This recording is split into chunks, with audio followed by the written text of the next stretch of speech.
Saudara Hercules mengatakan, saya akan kerahkan 50.000 orang ke Jawa Barat. Ketika Hercules dalam salah satu perusahaan karena tidak bisa kemudian diberikan apa kepentingannya, kemudian perusahaannya ditutup. Kalau dari kami perspektif advokat sudah sangat telanjang, ini mestinya harus sudah ditindak. Itu yang dikatakan Daniel. Adakah sampai detik ini kita berbicara, jangankan dibekukan, diperingatkan pun tidak. Contoh yang lain, saya masih ingat nih, telanjang nih pimpinan. Kami sebenarnya sudah menyiapkan, ada satu hari dia mengeksekusi barang. Di situ ada Brimob. Kemudian ada seorang warga negara Indonesia. Kemudian itu disidang itu dan dibilang, saya sudah lama tidak makan orang, katanya. Pimpinan sidang diam itu. Brimob itu diam. Saya masih ingat beberapa waktu yang lalu yang pimpinan. Saudara Hercules mengatakan, saya akan kerahkan 50.000 orang ke Jawa Barat, karena mungkin Gubernur Deddy Mulyadi ketepatan gubernur saya, pimpinan. Saya tinggal di Jawa Barat. Dan saya harus terbuka, saya memilih beliau.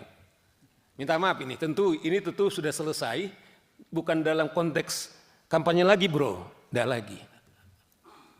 Saya terharu pimpinan.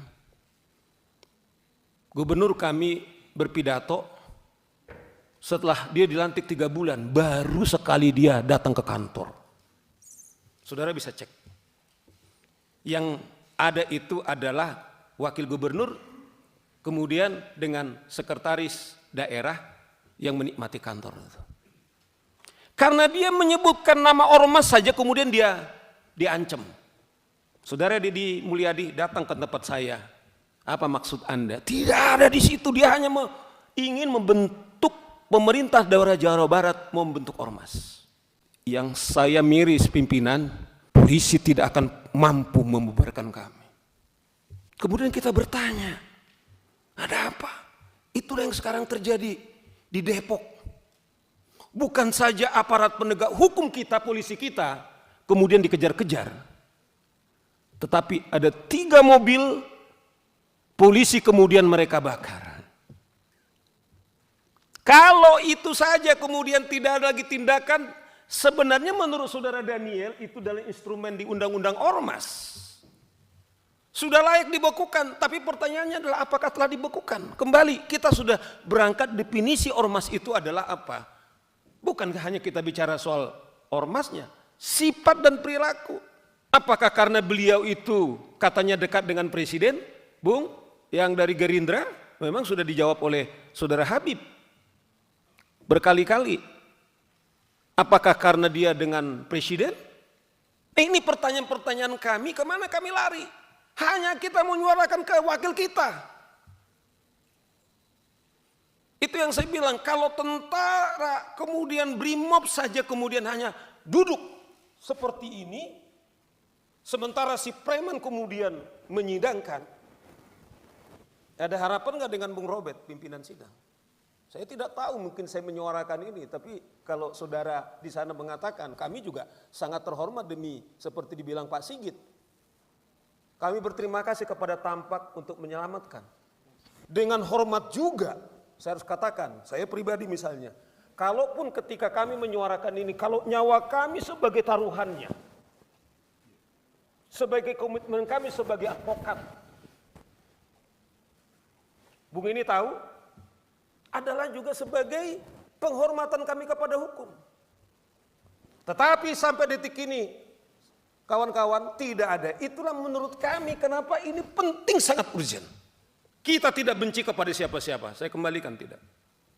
Tapi kami harus menyuguhkan fakta-fakta. Itulah urgensinya, bahwa ini harus segera kita selesaikan.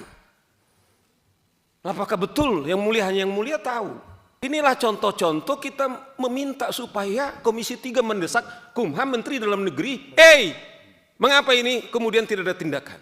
Nah inilah beberapa contoh kita katakan ini telanjang di tempat kita. Bagaimana dengan yang lain? Kita kalau saya selalu mengatakan, kalau aparat negara yang kita biayai dari APBN kita dipersenjatai saja tidak mampu berbuat apa-apa. Saya tidak tahu Komisi 3 mungkin secara pribadi Anda mungkin berhak untuk mengusulkan untuk punya senjata.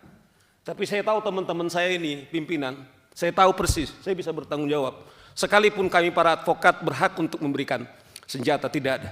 Tapi lihat ormas-ormas itu. Mereka pakai, ada PM-nya, telanjang sekali itu pistol-pistolnya, tidak ada itu ditangkap. Ingat salah satu ormas di daerah Riau itu. Dia kejar-kejar dengan belati, ditarik itu pistolnya, tetapi itu polisi tidak bisa berbuat apa. Itu yang dibilang beliau ini, apakah ini negara-negara hukum? Bagaimana aparat kepolisian kemudian diancam dengan pistolnya, kemudian tidak berbuat apa-apa?